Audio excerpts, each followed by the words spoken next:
በጉልበትና በግድ ይቅርታ አስጠየቁት። ትዝ ይላችኋል ይሄ ልጅ የሚባል ጉድ ነው። ስለዚህ ለነፍሰ ፈርቻለሁ። ኢትዮጵያውያን እዩ ጩፋ የመጀመሪያ የነፍሴ በሞት ቢጠፋ አንድ ነገር በካሌ ጉዳት ቢደርስ በሱ በኩል እንደሚደርሰኝ በቤተሰቦቹ በኩል እንደሚደርሰኝ የኢትዮጵያ ሕዝብ እንድታውቁልኝ እላለሁ። አሁን ግን በአስገዳጅ ሁኔታ ይቅርታ እንዲጠይቅ አድርገውታል። ይሄን ቪዲዮ ኮፒ ሊንክ ሪፖስት በማድረግ ለብዙ ሰው እንዲደርስ በቻላችሁ መጠን አድርሱልኝ። ባለስልጣን ቢሮ ቁጭ አድርገው በምን ያህል ማሳቀቅ ይህ ልጅ ይቅርታ እንዲጠይቅ እንዳደረጉት ተመልከቱ። ሙሉ ቪዲዮን አሳያችኋለሁ። ኮፒ ሊንኩን አደራ። አንተ ይሁን ባገርን ካገርን ይችላልላችሁ ኢትዮጵያውያን በሙሉ በወንጌል አማኞች ዛሬ ይዤላችሁ የቀረብኩት ቪዲዮ የይቅርታ ቪዲዮ ይሆናል። እሱም ከዛሬ ከአንድ ወር በፊት ክራይስት አርሚ ኢንተርናሽናል ቸርች መስራችና ባለ ራዕይ የሆነው ነብዩ እዩ ጩፋ ላይ አንዳንድ የተናገርኳቸው የስህተት ቃላት፣ የሚያስቀይሙ ቃላት፣ ማንነቱን የማይገልጽ ህይወቱ ያልሆነውን ነገር በማውራት ስላሳዘንኩ ይቅርታ ልጠይቅ መጥቻለሁ። ስለዚህ የእግዚአብሔር ሰው ነብዩ እዩ ጩፋ እውነተኛ የእግዚአብሔር ሰው፣ እውነተኛ የወንጌል አገልጋይ፣ የእግዚአብሔርን ወንጌል በመስበክ ቃሉን በመስማትና የእግዚአብሔር እጅ በማየት ብዙዎች ከብዙ አይነት እስራቶች፣ ከአጋንንት እስራቶች፣ ከበሽታ ሲፈወሱ በአይኔ እኔ ምስክር ነኝ። ለዚህ ግብአት ደግሞ አብረን በነበረን ዘመን በየአደባባዮቹ ወንጌል እንዲያገለግል ሰው ወንጌልን ሰምቶ የእግዚአብሔር ልጅ እንዲሆኑ ኢየሱስን በማመን እንዲድኑ ብዙ አደባባዮችን ከሚያመቻቹቱ ግለሰቦች አሉ። እኔ ነበር።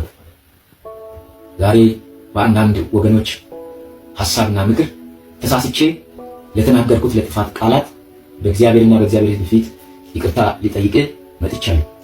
የእግዚአብሔር ሰው አብረን በነበረን ዘመን እግዚአብሔር እንዴት ሲጠቀም እንደነበረ አሁን እየተገለጠ ካለው ክብር የሚበልጥ ክብር ሚዲያ ባልነበረ ዘመን፣ ቴክኖሎጂ ባላደገ ዘመን ዓለማትን በወንጌል እንደዞርክ ብዙ አገልግሎትን አብሬ እጄ በአይኔ ያየሁበት ዘመን ነበር። የማይረሱ ጊዜያቶች እየጸለይን ወደ ቤታችን ወደ ማደሪያችን እስከ ማንሄድ ድረስ የእግዚአብሔር ክብር በእኛ ላይ ወሮን እየጸለይንና እያነባን የቆይንበት ዘመናቶችን ያውቃል። ይህንን ድንቅ የእግዚአብሔር ሥራ፣ ይህንን ድንቅ የእግዚአብሔርን እጅ ባንተ ሲገልጥ የነበረ እግዚአብሔር የተመሰገነ ይሁን። ዛሬም እየተገለጠ ላለው ለእግዚአብሔር ክብር ለሱ ይሁን። ግን ይህን እያወቁ በድንገት ሰው ስላሳስተኝ ተሳስቼ ለተናገርኳቸው ቃላቶች በሙሉ በእግዚአብሔር ፍቅር ይቅር እንድትለኝ እለምናለሁ። ወዳጄ ወንድሜ፣ የእግዚአብሔር ሰው፣ የእግዚአብሔር ወንጌል አገልጋይ፣ የእግዚአብሔር መንግስት ሰራተኛ የሆነ ነብዩ ይቅርታን ለመቀበል የሚጨክን ልብ እንደሌለ አውቃለሁ። በእውነት የፍቅር ሰው ነህ፣ ትሁት ነህ፣ ልበ ሰፊ እንደሆንክ አውቃለሁ። ብዙ የተራቡትን ስታበላ አውቃለሁ።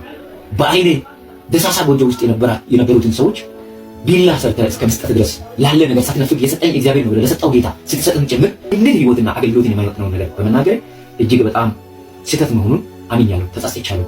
በእግዚአብሔርና በሰው ፊት አሁንም ደግሜ ደጋግሜ እላለሁ። ይህንን ይቅርታ እንደምትቀበል ይቅር እንደምትለኝ አምናለሁ። ለማገልገል ከጎኔ እንደሚቆምም ጭምር ባለማስመሰል ከንጹህ ልቤ ወንድሜ ቃል እገባለሁ። የዛሬውን ጥፋቴን ይቅር በለኝ። አንተ የወንጌል አገልጋይ የእግዚአብሔር ባሪያ ይህንን እንድትቀበልልኝ ይቅርታ እላለሁ። በእግዚአብሔር ስምና በእግዚአብሔር ስም ፊት እላለሁ። ይቅር በለኝ፣ ይቅርታ አድርግልኝ እላለሁ። ይህ ቪዲዮ ወደሱ እንዲደርስ ሼር። እንደዚህ ባለ ተመሳሳይ ወከባ ይቅርታ ሊያስጠይቁት እንደሚችል ከአንድ ወር በፊት ድምጽ በሆንኩለት ቪዲዮ ላይ ማስጠንቀቂያ ነግሬው ነበር ለዚህ ወንድሜ። ይህንን ቪዲዮ ስሙት፣ ከአንድ ወር በፊት የሰራሁት። ሌላው ግን ወንድማችን አንተ ራስህ ከዚህ በኋላ የሚደርስብህ ወከባ በሚደርስብህ እንግልት ምክንያት ይቅርታ እንድትጠይቅ ነው የሚደረገው። ገንዘብ ተከፍሎኝ ስም እንዳጠፋ ተቀጥሬ ነው ብለህ ምስክርነት እንድትሰጥና ይቅርታ እንድትጠይቅ ነው የሚደረገው። ለምን? ይሄ ንግድ፣ ይሄ ማጭበርበር፣ ይሄ በእግዚአብሔር ስም መነገድ እንዲቆም አይፈለግም። ከአንድ ወር በፊት በህይወቱ ስጋት በተሰማው ወቅት የተናገረውን ቪዲዮ ከታች አያይዝላችኋለሁ። ልክ እንደነገርኩት በወከባና በማስፈራራት በግድ ይቅርታ እንዲጠይቅ አድርገውታል። የምትመለከቱት ወጣት ጥጋቡ ባለትዳርና የልጆች አባት ሲሆን በባንክ ቤት ተቀጥሮ የሚሰራ የባንክ ቤት ሰራተኛ። ከዚህ ጋር በተያያዘ ጉዳይ ለአንድ ወር በሚጠጋ ጊዜ ውስጥ አስረው ፖሊሶች እስር ቤት ውስጥ ሲደበድቡት ሲቀጠቅጡት ይህንን ይቅርታ እንዲጠይቅ ሲያስገድዱት እንደነበረ እኔ ኢንፎርሜሽኑ ነበረኝ። ከዛም ባለፈ ደግሞ የሚሰራበት ቦታ ላይ ያሉ ማናጀሮች ከዚህ ጋር በተያያዘ ጉዳይ ከስራ ገበታው ላይ አፈናቅለውታል። ያም ይሁን ብሎ ሌላ ቦታ ለመቀጠር ስራ ተወዳድሮ በአንደኝነት ቢያጠናቅቅም እዛ ቦታ ላይ ያሉ የማኔጅመንት አስተዳደሮች በቀጥታ ይህንን ግለሰብ ማለትም እሱ ስጋት ይሆንብኛል ያለውን እዩ ጩፋን ይቅርታ ካልጠየቀ በስተቀር ስራ ሊቀጠር እንደማይችል ነግረውታል። አሁን ላይ የፍርድ ቤት ቀጠሮ አለ። ፍርድ ቤት ቀጠሮ ነፃ ተብሎ በነፃነት እንዲለቀቅና ወደ ስራ ገበታው እንዲመለስ ቤተሰቦቹን የሚያስተዳድርበት ኢኮኖሚ እንዳይዘጋ የግድ ተንበርክኮ ይቅርታ እንዲጠይቅ አድርገውታል። እነዚህ ሐሰተኛ ነቢያት ይህንን ነው የሚያደርጉት። ኢኮኖሚያችሁን እንዲጎዳ ያደርጋሉ። በዛ ምክንያት አስገዳጅ ሁኔታ ውስጥ ስትገቡ ይቅርታ እንድትጠይቁ ያደርጋሉ። ካልሆነ ደግሞ በእነሱ ዙሪያ ያሉ የፖሊስ አባላቶችን በመጠቀም በአስገዳጅ ሁኔታ ገብታችሁ ተደብድባችሁ ይቅርታ እንድትጠይቁ ትደረጋላችሁ። አሁንም መንግስት ይህንን ጉዳይ መመልከት አለበት። ከታች ምን እየተሰራ ነው? ዩኒፎርም የለበሱ ፖሊስ ጣቢያን የሚያስተዳድሩ አስተዳዳሪዎች ከነዚህ ገንዘብን ከህዝብ ሰብስበው ራሳቸውን በኢኮኖሚ ካፈረጠሙ ሰዎች ጋር ምን ግንኙነት አላቸው የሚለውን ማየት አለበት። ይሄ ልጅ እውነት ተናገረ። የተናገረው እውነት አሳሰረው። መታሰር ኖርማል ነው። እንደ ህጉ አግባብ ታስረቅ መጠየቅ ያለብን ትጠይቃለህ። ምክንያቱም ሁሉም ከህግ በታች ነው። ነገር ግን ታስሮ ድብደባ ነበረበት። ድብደባው ደግሞ ይቅርታ እንዲጠይቅ የሚያስገድድ ድብደባ አይነት ነበር። የስራ ገበታው ላይም እንዲነሳ ተደረገ። ሌላም ስራ ቢፈልግ ስራ የሚቀጥር ወጣ። ስለዚህ የተገደደው ይህ ወጣት በማይሆን ሁኔታ ውስጥ ገብቶ ልጁን ያለ አባት ከማስቀረትና አጉል ፍርድ ከሚፈረድበት ብሎ ተንበርክኮ ያላመነበትን ጉዳይ እየተናገረ ይቅርታ እንዲጠይቅ ነው የተደረገው። ፍትህ ካለ እውነት ካለ ለዚህ ወጣት እንቁምለት። የወላይታ ሶዶ ነዋሪ ነው። ከቻለን ይሄ ልጅ ከዛ ከተማ አውጥተን የምር ኢኮኖሚካሊ እንዲደራጅ አድርገን ከነዚህ ሰዎች ቁጥጥር ውጪ እንዲወጣ ኢኮኖሚካሊ ሰፖርት አድርገነው ራሱን የሚችልበት ቤተሰቡን ይዞ የሚንቀሳቀስበት ከዛ ተቀጥሮ ሌላ ድርጅት ውስጥ የሚሰራበትን ሁኔታ እናመቻችለትና ይህን ሰው ነፃ እናውጣው። እስከመቼ በእነዚህ ጉልበተኞች ሰው እየተበደለም ይቅርታ በግድ እንደሚጠይቅ አላቅም። ለማንኛውም ይህን ቪዲዮ ለብዙ ሰው እንዲደርስ አድርጉ። የእነዚህን ጨለምተኛ ሰዎች ደራረግ በአደባባይ እንግለጠው። በስተመጨረሻም ከአንድ ወር በፊት በሰራሁት ቪዲዮ ላይ ለህግ አካላቶች ያስተላለፍኩትን መልእክት አስቀምጬ ቪዲዮውን እጨርሳለሁ። ሰላሙ የህግ አካላቶችም ዩኒፎርማችሁን እንድታከብሩ ህገ መንግስት እንድትጠብቁ ማህበረሰቡን በሰላም ወጥቶ በሰላም እንዲገባ እንድታደርጉ ነው እንጂ ኃይል ላለው ገንዘብ ላለው ዝና ላለው ሰው ጥብቅና ቆማችሁ ሰውን እንድታሳድዱ አይደለም ዩኒፎርም ያደረጋችሁት። ሰላሙ ሆስፒታል ሄደ 40 ሺህ ከፍለ ስትመጣ ፈገግ እያለች የምትቀበል ምስትህ ቸርች መታ 5000 ሰጥተህ ስትመለስ እንዲህ ምትል ከሆነ ችግር አለባት። ቀጣይ እሑድ ይዘና ኳስ እያየህ 10 ሺህ ብር አስይዞ በማይክሮ ሰከንድ የሚበላ ሰው አለ። ብራዘር ለጌታ ሲባል ምትደብቀው ነገር አለ አሉ። ቸርች ውስጥ ዋጋ አንድ ሰው ብድግ ብሎ ትልቅ ነገር ሲሰጥ ቁጭ ብሎ ሂሳብ የሚሰሩ እኛ ኦዲተር አለን። አትጨነቅ። ወይኔ እንትና የሰጠውን አይታል እንትና አለኩ እንትን ሰጣለሁ አለ ምናምን ሂሳብ የሚሰሩ ሰዎች አሉ። ይሁዳ አይነቶች ናቸው። ሌሎች ደግሞ አሉ ቁጭ ብሎ የጌታን ክብር የሚያዩ ይገባል፣ ወርቁ ይገባል፣ ብሩ ይገባል የሚሉ። ይሄ ሰው እያለ ያለው እኛ ጋር መጥተህ ገንዘብ ስትሰጥ ጥያቄ የምትጠይቅ ሆስፒታል ሄደህ ለህመም ገንዘብ ስታወጣ ምንም የማትል ሚስት ካለ አጋንንት ስላለባት ነው እኛ ጋር አምጣት እያለ ነው። ስለዚህ እዛ ቸርች ውስጥ ያሉ ባሎች ሚስቶቻቸውን ሳያማክሩ በሚሰጡት ገንዘብ ዙሪያ ሚስቶች ጥያቄ ቢያቀርቡ አጋንንት እንዳለባቸው ባሎች እንዲያስቡ እያደረገ ነው ሰውዬው። ሌላው ምንድነው ትልልቅ ገንዘብ ሲሰጥ ቃል ሲገባ ቁጭ ብለው የሚያሰሉ ሰዎች አሉ። ግን የለውም እኛ ኦዲተር አለን ይላል። ምንድነው ማሰብን ማሰላሰልን ጥያቄ መጠየቅን አበረታታ።